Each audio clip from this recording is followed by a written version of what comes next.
In this lesson, we're going to discover the pronunciation of 15 words that students very often get wrong.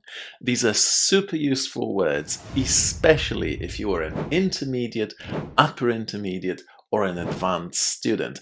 And as a Cambridge examiner, I can't even tell you how much these words are worth your time if you are considering doing IELTS or Cambridge First or Cambridge Advanced. So, as usual in these videos, we're going to practice these words first on their own. I'll give you lots of tips, tricks, information about these words so that you know how to pronounce them correctly. Then we're going to put these words into sentences because it's very important to practice words inside bigger context, and also because of that we're finally going to put them into a little story at the end. So it's a full pronunciation lesson that looks at pronunciation from all sorts of different angles. Hope you enjoy it. And without further ado, let's deal with our first word. So how would you say it? Now, a lot of students are having problems here because obviously they see the word vine at the beginning here. But guess what? This is not pronounced as vine. It would be if the word vine was on its own. But here it forms part of a longer word, and we pronounce it with a short I. Vinegar. Vinegar. By the way, as you can hear, I'm not pronouncing the letter R at the end of vinegar. This is because I speak British English, and in British English, in similar situations, we don't pronounce the letter R.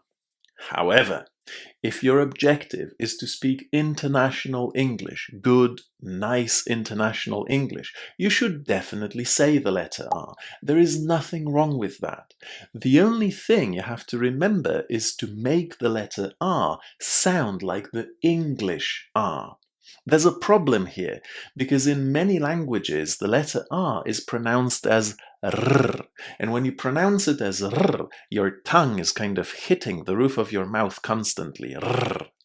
In English it doesn't work this way. In English your tongue is curled. It goes like this. It doesn't do this. It goes like this. And it's not touching the roof of your mouth. And the sound you make sounds like R. R. It's almost like trying to swallow your tongue a little bit. R. So as long as you say vinegar, that's absolutely fine. So whenever you see the letter R, feel free to pronounce it, and also keep in mind that because my accent is British, I'm not normally pronouncing it, at least in situations like this. In any case, let's go to our next word, and it's also associated with cooking and eating. So how would you pronounce it? The problem here, well, actually there are two problems here. The first one is the vowel, the A, in the first syllable. So how do we say the first syllable here? Well, guess what? That letter A is pronounced in exactly the same way as the letter A in the English alphabet. So we start this word with flay, flay. And then the O-U-R at the end here is pronounced in a very short way, just as the, flavor, flavor. Again, as you can hear, I'm not pronouncing the final R, as this is characteristic of the British accent, but if you speak international English, you should definitely say flavor with a R at the end. Flavor. And now we can move on to the next word. Maybe also kind of associated with food and cooking. So how would you say it? This word is really difficult because a lot of students instinctively want to pronounce AW at the end here as O. Yeah, we kind of know that W is pronounced as W in English, so we want to say O. But guess what? If you say row here, you're actually saying this word. And here you can be talking about a row of chairs, for example. And that's absolutely fine. You say row, but not here. Here the pronunciation is different. You only say one long or at the end. This is how you finish this word. You say or, not O, or. So, how would you say it? Raw. Raw. This is a rule you can apply to any word in English that finishes with AW. So, for example, the past of see is also going to be saw. Not so. Saw. I saw a movie yesterday. So, saw and raw. And now let's move on to the next one. Now, this one is a pretty surprising one for anyone outside of Chile, because I am assuming that if you live in Chile, you know how to pronounce the name of your country in English. And it's exactly the same pronunciation as, for example, the one in Chile, chili pepper. So Chile. Very strange, right? Because normally the final E at the end of English words is silent, but not in here. We say Chile. Please don't let anybody tell you that it should be chill. No, Chile. Now let's have a look at the next one. In here, my question is about how you would pronounce the letter U inside this word. Many students pronounce this letter U as a short a, just as in but or butter. And if you think about it, well, it's kind of logical, isn't it? Because in many cases, we simply pronounce the letter U as a short a. But not here, ladies and gentlemen. In here, we say butcher. Butcher. So if you ever go to a shop which sells meat, it's not ba-cher, it's butcher. You're going to the butcher's. Try to remember that because there are not many words like these in English. Another word like this that actually perfectly fits this video is this one. Would you have said bush if I hadn't told you? A lot of students wouldn't. Again, a lot of students would have liked to pronounce this word with a short a, but no, it's not bush. No. You need to say bush. So butcher and bush. Try to remember these because these are kind of exceptions. There's a very small group of words in English where the letter U is pronounced as, well, an U, okay? So bush, butcher. Moving on to the next one. How would you pronounce this word? Again, this is quite a tricky one because we don't really know what to do with all these vowels. But the way you pronounce this word is you basically combine the word with air, and the word yeah, as in, yeah, I really like it. Area. By the way, I'm pronouncing the word air with American pronunciation, the international pronunciation of the word air. In British English, we would use a diphthong in that word. We would say air. But, well, really, in international English or in American English, nobody speaks that way. Nobody uses a diphthong. We just simply say air. So we're going to say air and connect it with yeah. Area. Right, what about the next word?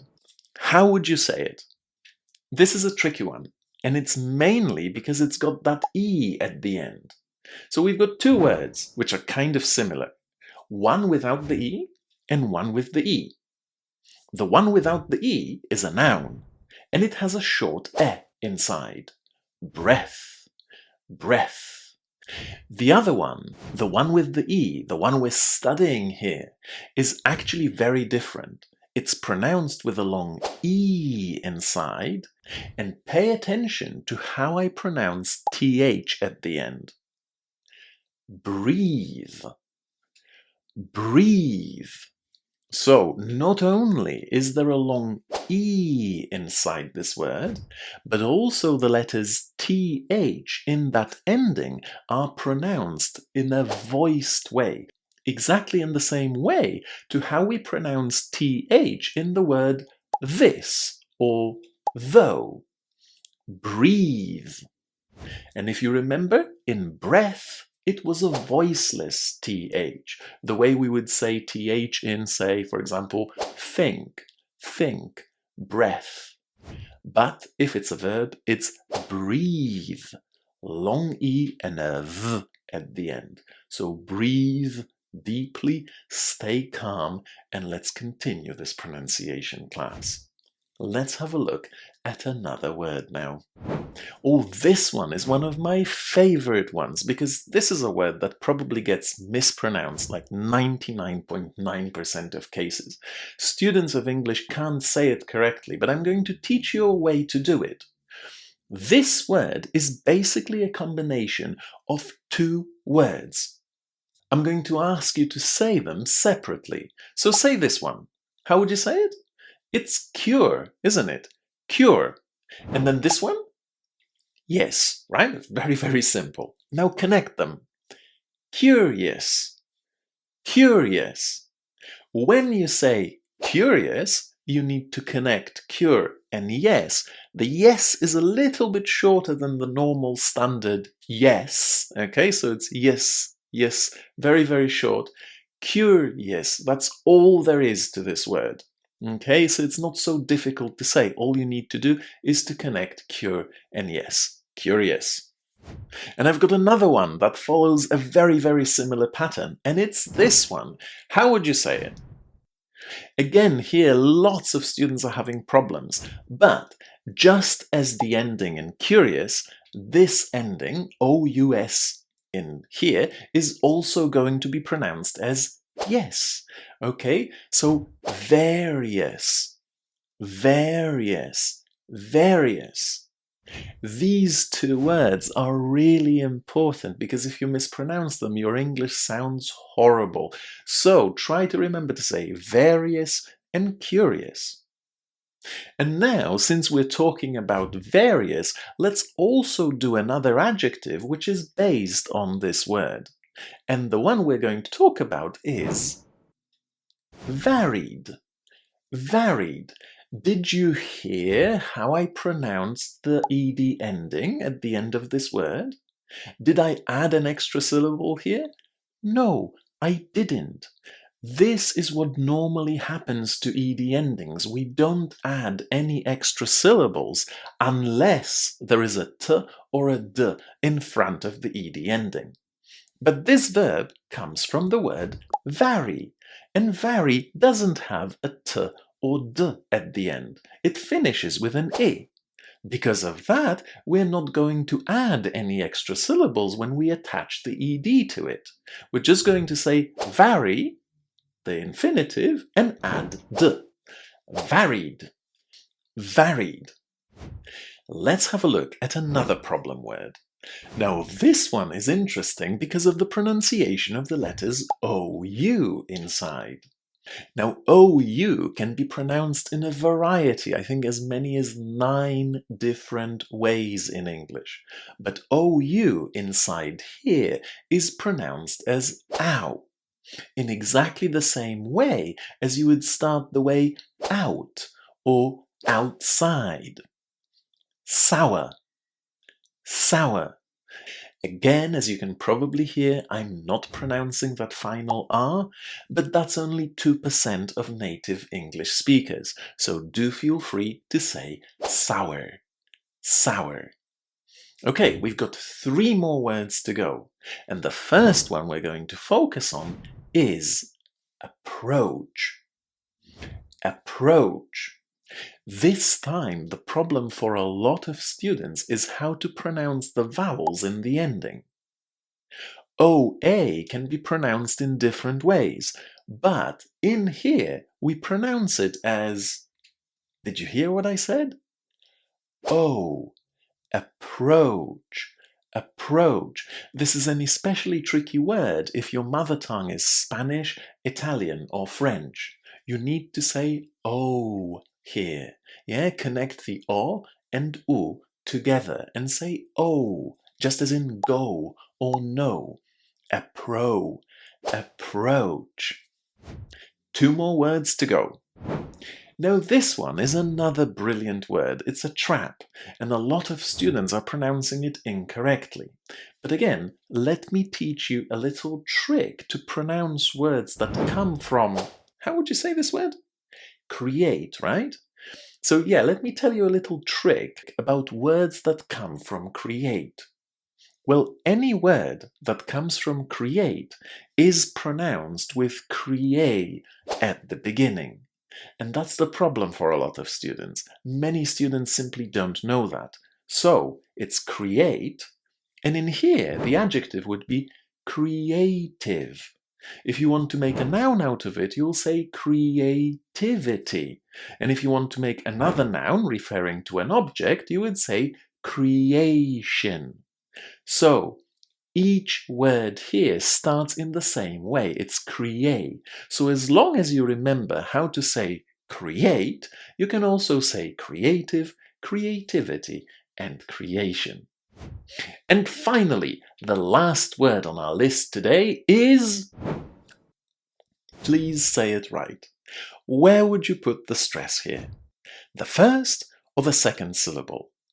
Well, I really hope, for your sake and for your listeners' sake, that you put the stress on the second syllable. Never stress this word on the first syllable. Why? Well, because if you say unique, and a lot of students do, you actually mean this word. And in case you don't know what this word is, let me show it to you in the Oxford Learner's Dictionary.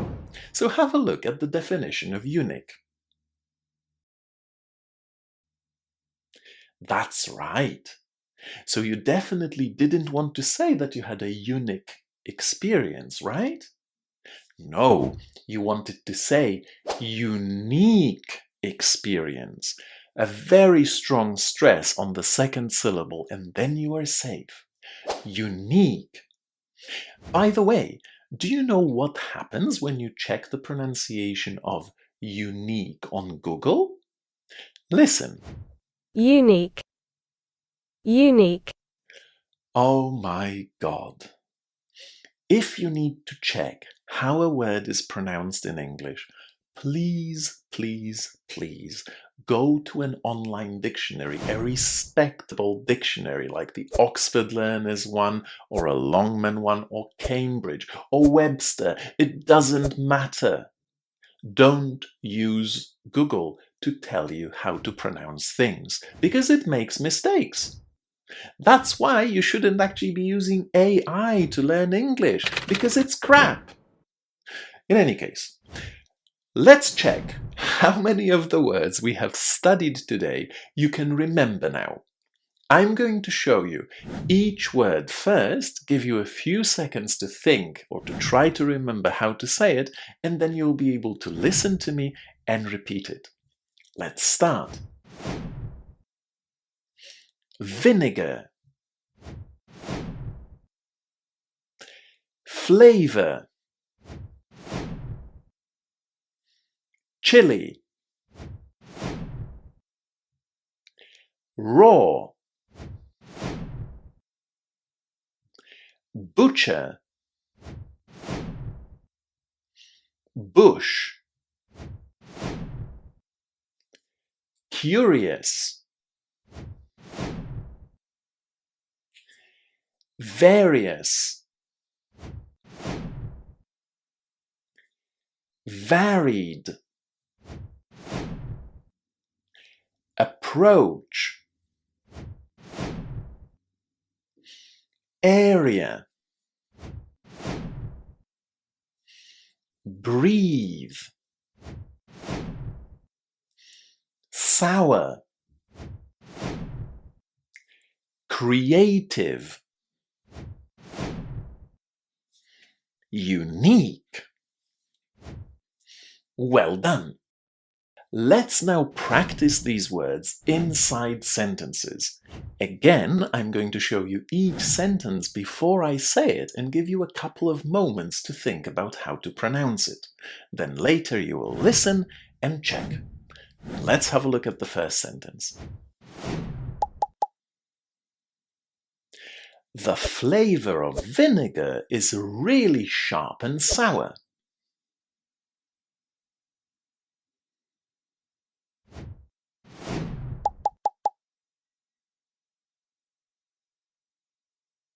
She was curious about various areas in Chile.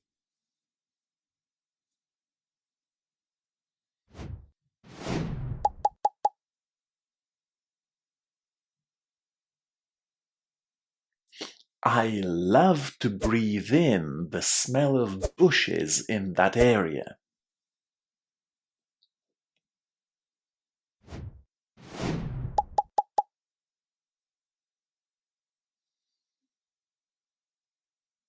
His approach is creative, and that makes him unique.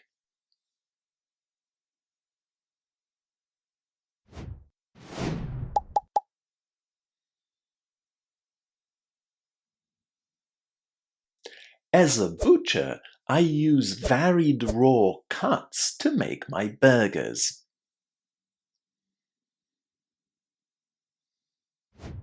Well done!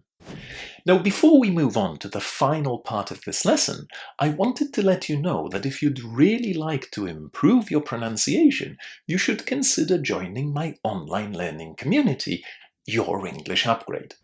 Your English Upgrade is a wonderful place if you want to improve your pronunciation and other skills, and join me learning English on one of the 2 weekly webinars that are available to any member of the community. When you become a member of Your English Upgrade, you immediately gain access to pronunciation hacks, a full pronunciation hacks course that I've designed that will help you sound better and more confident in English, and there are other courses on the platform that are just waiting for you to click on and improve your English step by step. And, of course, you can download all the PDFs and audio practice files that go with this video and any other video that I post on YouTube. The link to the community is in the description. I'll see you there. And now, let's come back to our 15 words in this lesson, and let's practice them in a story. Put your headphones on and try to read the text with me. After every sentence, I'm going to give you a bit of time to focus on the words that are still giving you problems. Ready to start? Let's go! My friend Julia lives in Chile.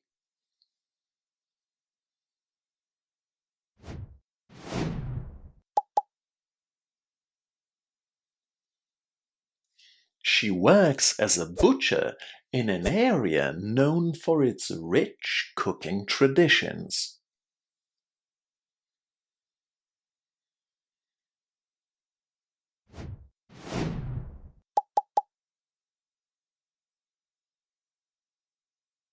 One of the typical flavors of that area is related to vinegar.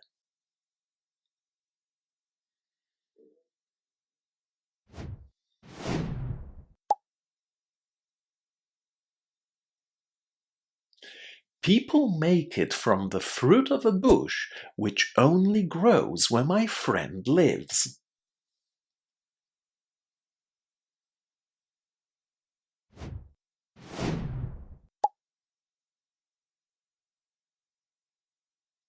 Its taste is very sharp and sour.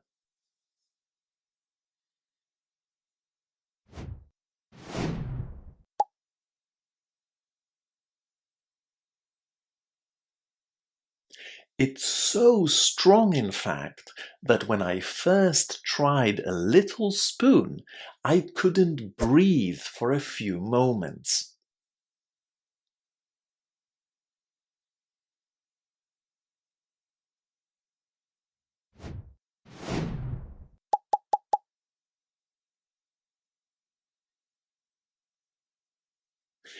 Julia uses this vinegar to prepare many of her raw meats, and the substance gives them a very unique flavor.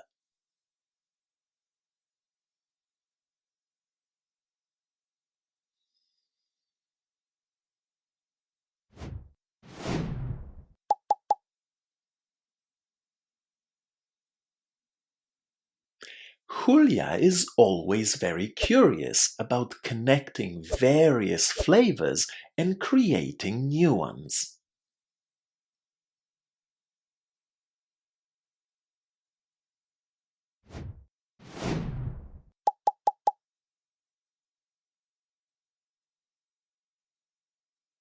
Her creative and varied approach has attracted lots of fans, and these days both locals and tourists enjoy her creations.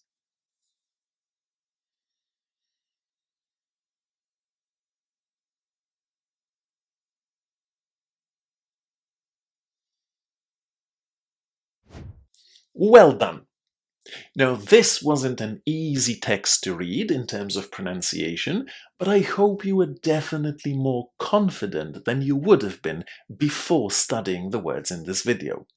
If you have more energy to practice pronunciation today, have a look at one of these two videos and I'll see you right there.